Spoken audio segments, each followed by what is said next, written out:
Welcome to your YouTube channel scholars classes.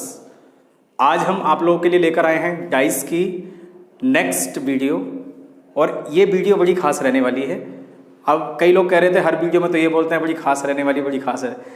बात यह है कि सारी वीडियो में कुछ ना कुछ नया कंटेंट है, इसलिए हम खास बोलते रहते हैं, ठीक है। और आज हम पहली बात तो कल जो हमने लास्ट क्वेश्चन छोड़ा था उसी क्वेश्चन को भी हम आज आगे बढ़ाएंगे। और कल तक हमने ये सीखा था कि कैसे एक डाइस अगर आ जाता है तो उसको कैसे सोल्व किया जाता है, दो डाइस मतलब एक डाइस की दो सतह आ जाए तो कैसे सोल्व किया जाता है, एक डाइस की तीन सतह को भी हमने कल देख लिया था, मतलब पिछली वीडियो में देख लिया था। जो लोग नए व्यूवर्स हैं इस वीडियो पर वो पुरानी वीडियो को जरूर देख लें, उससे क्या होगा कि आपके बेसिक कंसेप्ट क्लियर हो जाएंगे, तभी जाकर के आगे वीडियो आपको समझ आएंगी। सही। उसके बाद आज हम सीखेंगे कि कैसे एक डाइस की जब चार सतह दे दी जाए तो उसको कैसे सॉल्व किया जाएगा। ओपन डाइस पर भी चर्चा की जाएगी और साथ में जब क्वेश्चन मार्क का एक स्पेशल एग्जांपल पूछा जाता है उसको भी कैसे डील किया जाएगा। लेकिन सबसे पहले हम समझेंगे कैसे एक डाइस की चार सतह को सॉल्व करें। सबकी नज़र व्हाइट बोर्ड पर होनी चाहिए, किस तरह से देखो सॉल्व किया जाएगा। सबसे पहले तो देखो इसमें ये चेक करना है आपने, इसके देखो दो मेथड है। या तो आप एक सतह कॉमन वाला क्वेश्चन एक सतह कॉमन वाला नंबर देख लें या दो सतह कॉमन वाला नंबर देख लें, दोनों ही कंसेप्ट से क्वेश्चन हो जाता है, ठीक है। जैसे स्टार्ट करता हूं मैं। अगर मैं पहले और दूसरे डाइस में अगर देखूं, डाइस एक ही है, मैं पहले बता देता हूं। कई लोग कहते हैं ये चार डाइस हैं, चार नहीं है, डाइस एक है। इसको अलग अलग फोटो इमेज लेकर के अलग अलग दर्शाया गया है, अलग अलग एंगल से बस। तो डाइस एक है, उसकी चार इमेजेस हैं, चार पिक्चर है। तो जरा ध्यान देंगे, यहां पर अगर ध्यान से देखा जाए 6 2 4, यहां पर क्या लिखा हुआ है 3 4 2। कहने का मतलब यह है पहले और दूसरे इमेज के अंदर, डाइस की इमेज के अंदर हो क्या रहा है कि यहां पर दो नंबर कॉमन है। और वो दो नंबर कौन कौन से कॉमन है? 4 और 2। तो सबसे पहले जो मैं आप लोगों को मेथड बताने वाला हूं, सबसे पहले मेथड में आपको डबल फेस वाला मतलब दो सतह कॉमन वाला ही क्वेश्चन बताऊंगा। जैसे पहले मेथड को सीखते हैं। 2 4 देखो यहां पर लिखा हुआ है, 2 4 यहां पर लिखा हुआ है।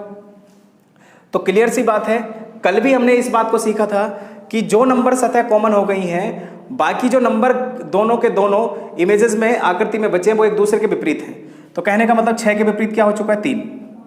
ये बात सबको समझ आ गई। उसके बाद क्या पहली और तीसरी आकृति के अंदर दो नंबर कॉमन है क्या? एक बार देखो, दो नंबर कॉमन मतलब दो नंबर बार बार आने चाहिए। 2 4 6 नहीं है ऐसा। यहां पर देख सकते हैं हम, देखो सेकंड और थर्ड में ऐसा हो रहा है, क्योंकि देखो 3 4 यहां पर कॉमन है, आप सर्कल कर लें जल्दी से। यहां पर भी 3 4 कॉमन है, तो इसका मतलब 2 के विपरीत में क्या हो गया? 5। आप मुझे बताओ कितनी सतह का हिसाब कर चुके आप लोग? 4 सतह का। सतह कितनी बची? 2, क्योंकि टोटल सतह कितनी होती है एक डाइस की, चाहे वो ओपन है या क्लोज है, टोटल सतह होती है 6। तो इसका मतलब यहां पर ऐसा कौन सा नंबर मौजूद नहीं है जो अभी तक नहीं आया? वो 1 है। उसके अपोजिट में क्या रहने वाला है? 3। देखो 3 भी नहीं आया, सॉरी, यहां पर कौन सा नंबर आएगा? 4। बाय मिस्टेक ये कितना हो गया? 4। बात समझ आ गई, क्योंकि देखो 3 पहले आ गया था ना, तो 4 ही रह गया। अब इसका मतलब ये हो चुका है कि 6 के विपरीत में 3 रहेगा, 3 के विपरीत में 6 रहेगा, 5 के विपरीत में 2 रहने वाला है और 2 के विपरीत में 5 रहेगा। सवाल वाले ने क्या पूछा था? 2 के विपरीत संख्या बताइए। तो 2 के विपरीत बता देते हैं। 2 के विपरीत संख्या अगर हमें बतानी है तो हम सीधी सी बात है यहां पर लिख सकते हैं कि 2 के विपरीत में क्या रहने वाला है? 5। ये हमारे सवाल का उत्तर होगा।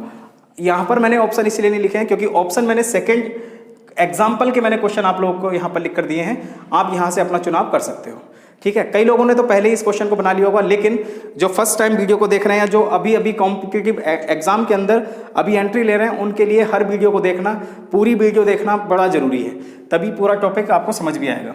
दूसरे कंसेप्ट पर आते हैं। दूसरा मेथड क्या है इसी क्वेश्चन को सोल्व करने का? Method number 2। ध्यान दीजिए भाई, पहले मेथड से हमारे क्वेश्चन का आंसर कितना आया? 2 के विपरीत 5।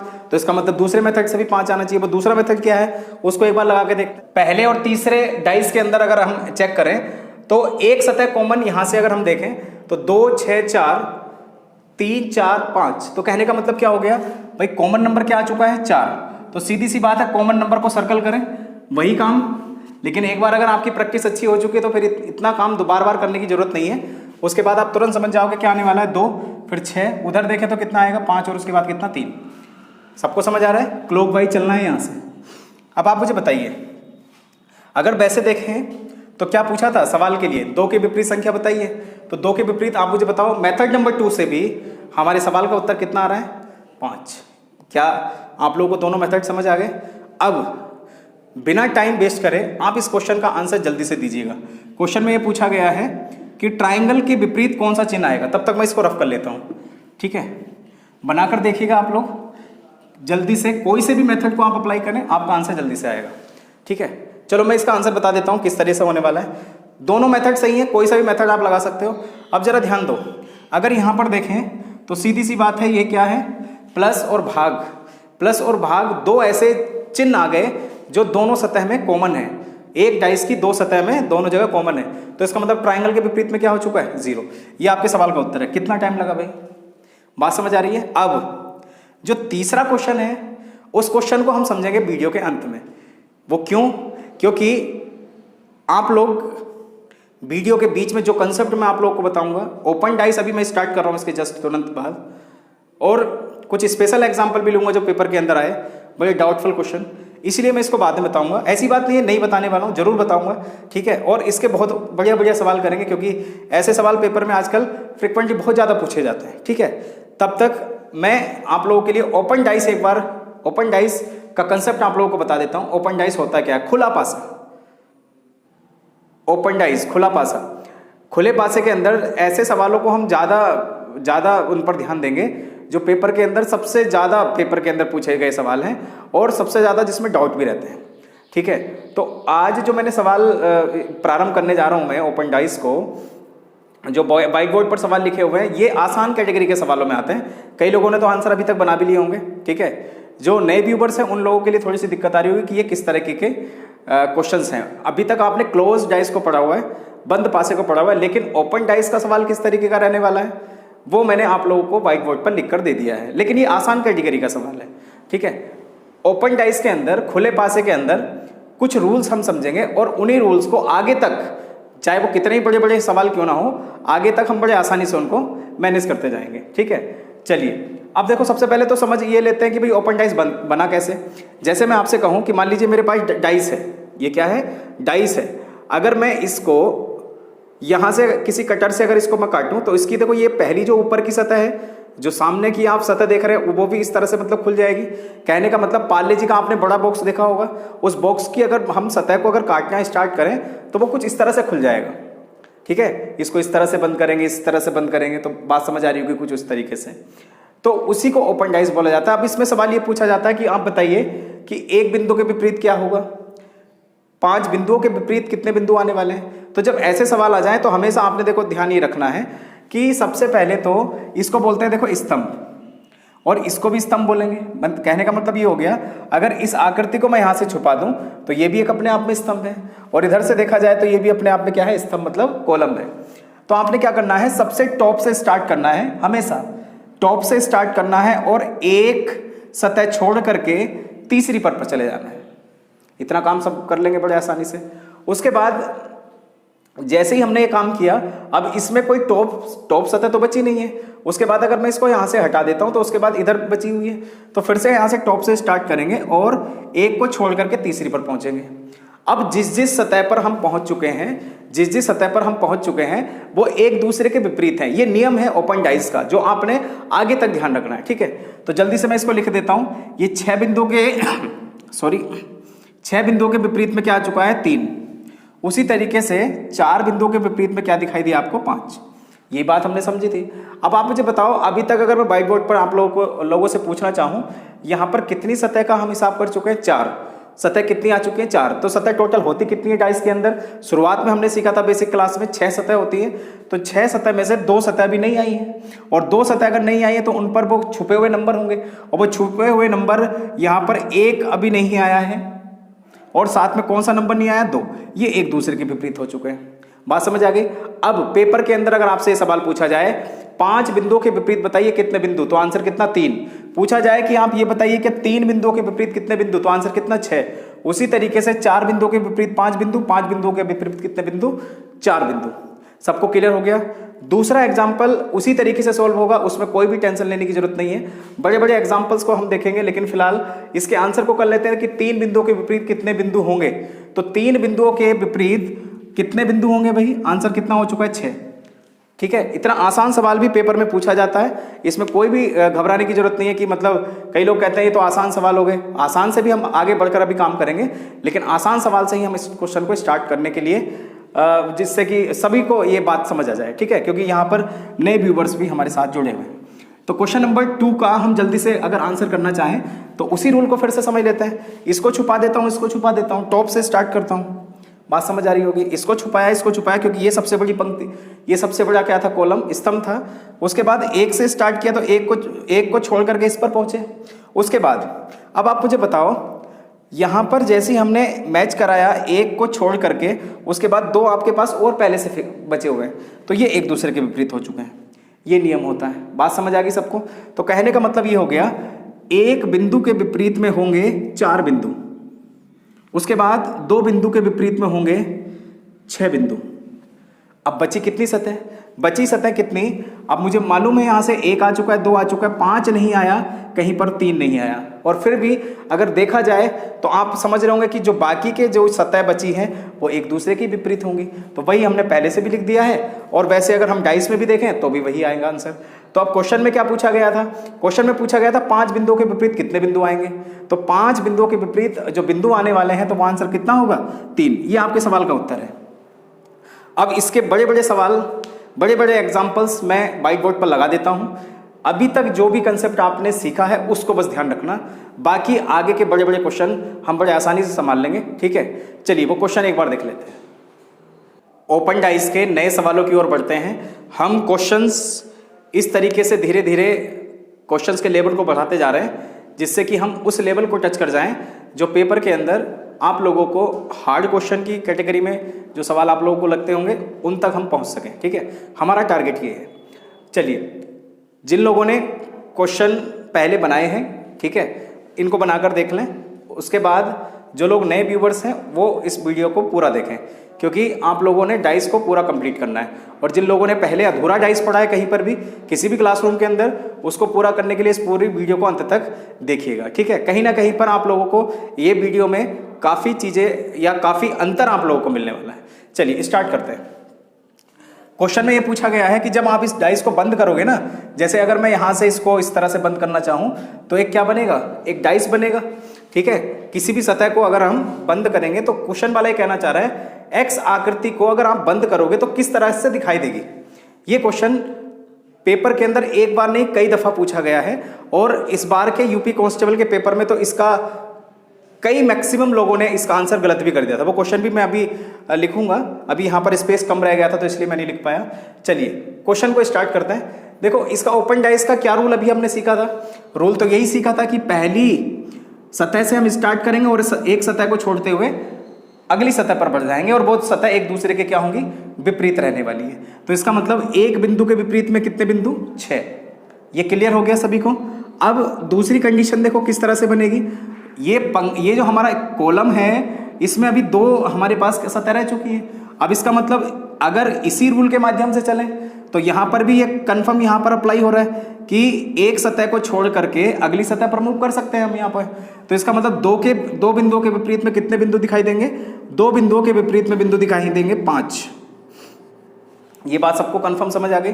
ठीक है, ये नियम अभी हमने पढ़ा था। उसके बाद अब टोटल व्हाइट बोर्ड पर अगर आप देखें 4 सतह का हम हिसाब कर चुके हैं, 2 सतह बची हैं। जो नंबर यहाँ पर नहीं आए हैं वो एक दूसरे के क्या होंगे? विपरीत। जैसे हम देखें कौन कौन से नंबर होंगे भाई? वो एक तो नंबर होगा आपका 3 और एक नंबर होगा आपका 4। वो एक दूसरे के क्या रहने वाले हैं? विपरीत। अगर आप वैसे भी देखना चाहो तो देखो जरा ध्यान से, जिस नंबर को हमने मैच नहीं कराया वो कौन कौन से नंबर है? एक तो 3 है और एक कौन सा है? 4। तो ये आपस में क्या हो चुके हैं? एक दूसरे के विपरीत हो चुके हैं।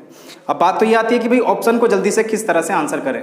ठीक है, पेपर में जब भी ऐसा क्वेश्चन आता है तो सबसे पहले तो एलिमिनेशन टेक्निक का इस्तेमाल आप करें। आप लोगों को काफ़ी टाइम आपका कम लगेगा पेपर में। क्या है वो ऑप्शन को एलिमिनेट करने वाली टेक्निक?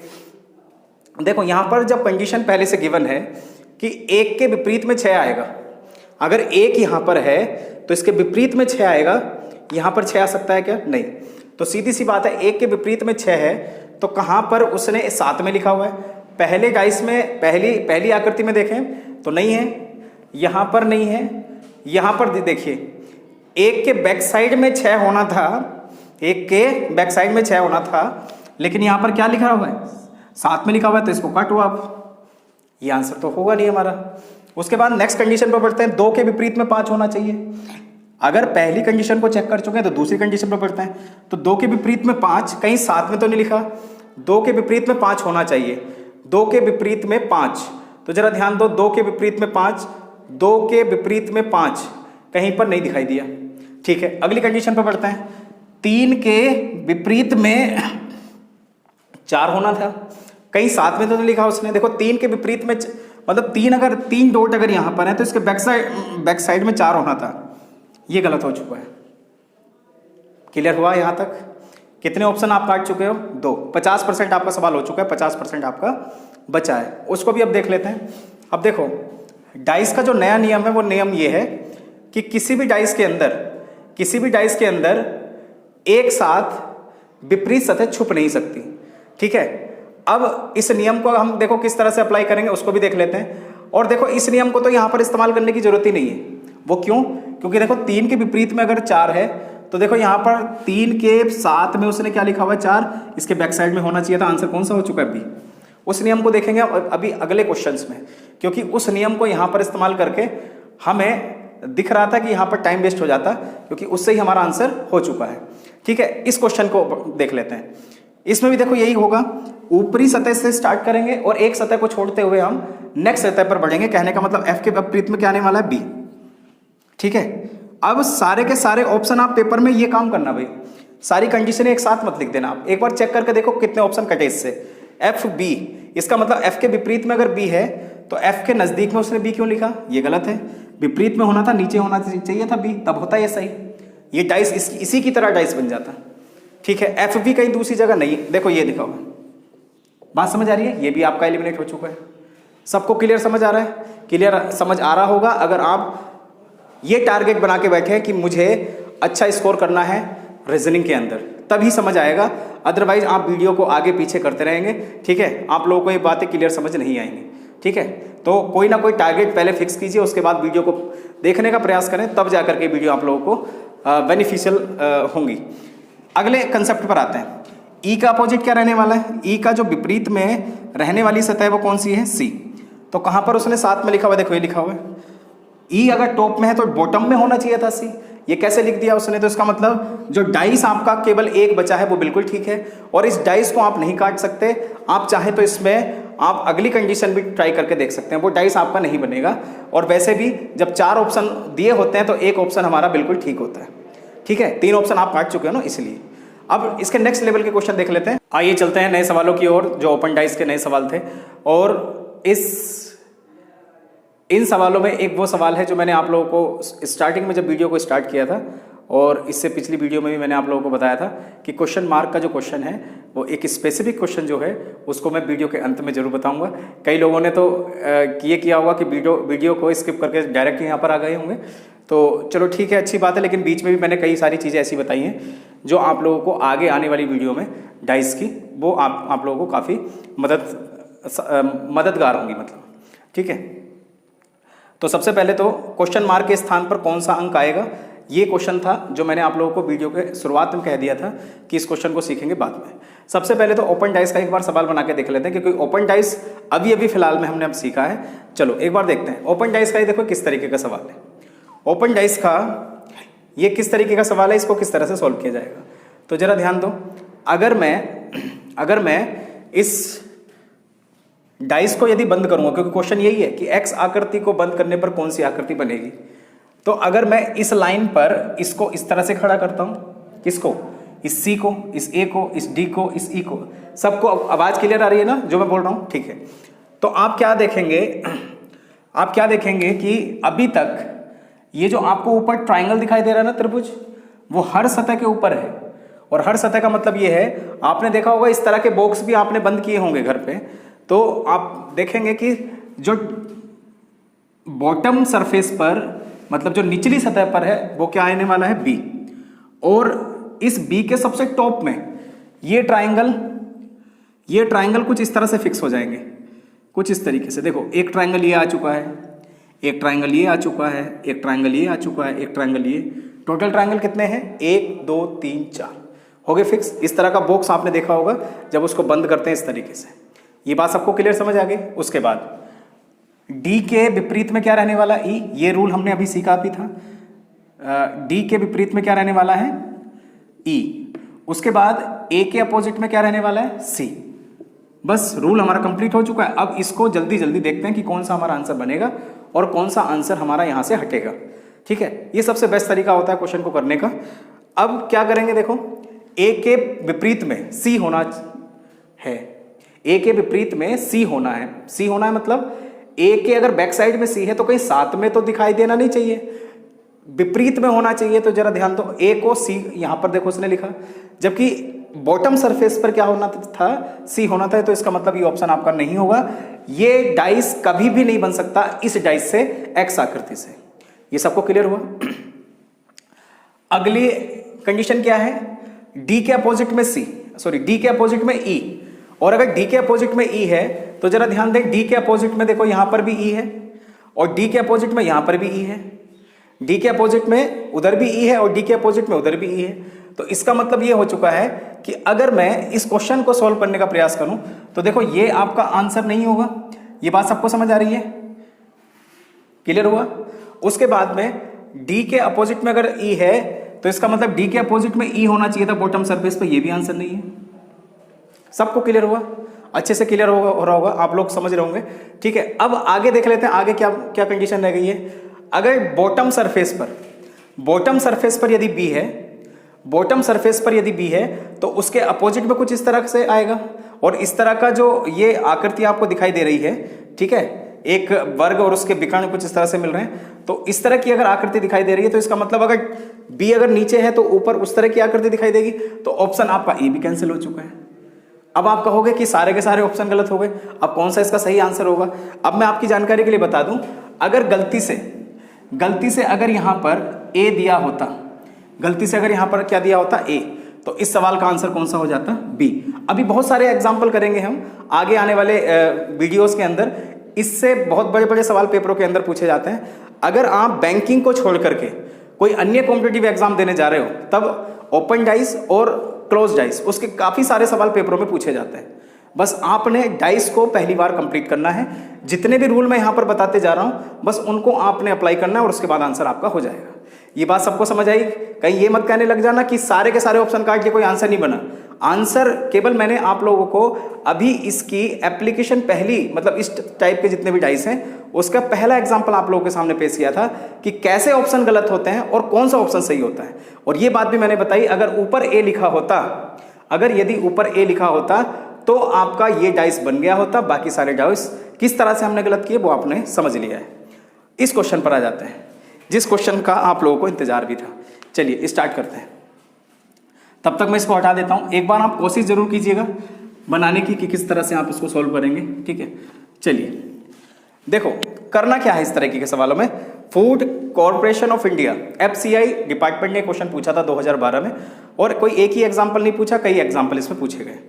सवाल यह है कि एक डाइस की एक आकृति आपको दी गई है, दूसरी आकृति दी गई है और तीसरी आकृति उसी डाइस की जब दिखाई गई तो एक जगह पर क्वेश्चन मार्क लगा करके आपसे क्वेश्चन ये पूछ लिया, क्वेश्चन मार्क की जगह पर बताओ क्या आएगा। ठीक है, तो देख लेते हैं। देखो जब भी ऐसे सवाल आते हैं ना तो सबसे पहले तो पहला और दूसरी आकृति से आप काम लेंगे और सबसे पहले ये देखेंगे ऐसा कौन सा नंबर है जो दोबारा से रिपीट हुआ है। तो वो कौन सा नंबर है भाई?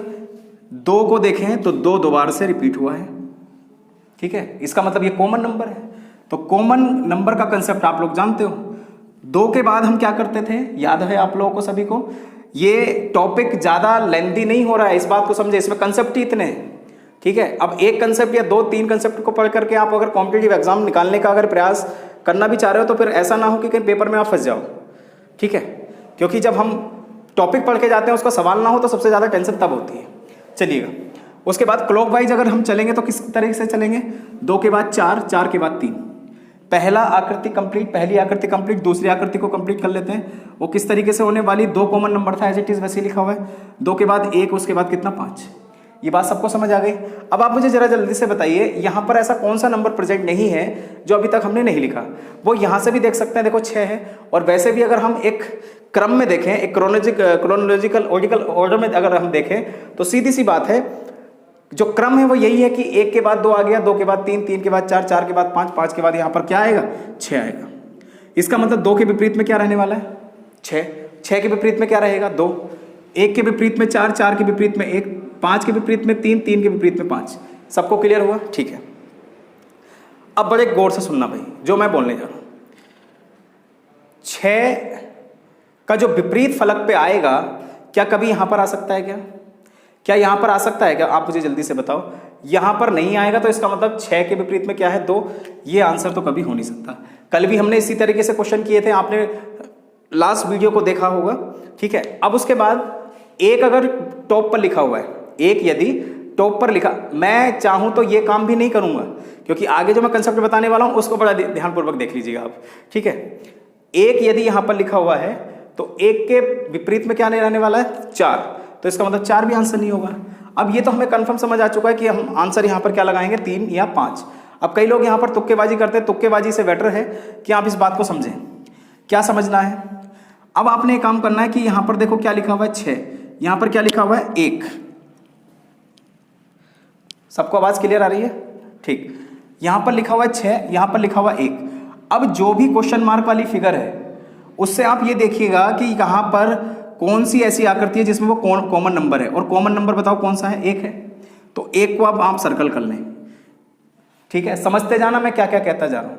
तो इसका मतलब 1 को हमने यहां पर कॉमन बनाया, और कॉमन बनाने के बाद 1 के बाद यहां पर क्या लिखा हुआ है, क्लॉकवाइज क्वेश्चन मार्क, और उसके बाद किसका नंबर आ चुका है, 6 का।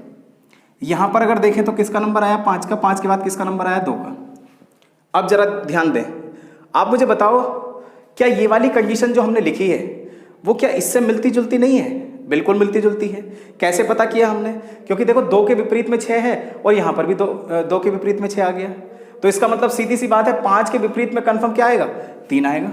5 के विपरीत में क्या आएगा, 3 आएगा। तो क्वेश्चन मार्क की जगह पर आंसर आपका क्या हो चुका है, 3। ये आपके सवाल का उत्तर है, ठीक है।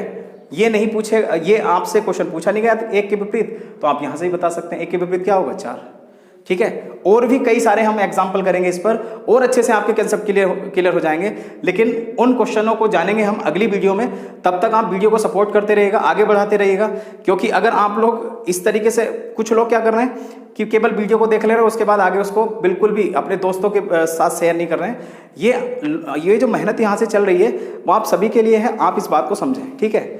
चैनल को आप सब्सक्राइब भी करते रहिएगा, लाइक करते रहिएगा वीडियो को, और जितना हो सके उतना प्रमोट कीजिएगा। Thanks for watching scholars classes YouTube channel. मिलते हैं अगली वीडियो में।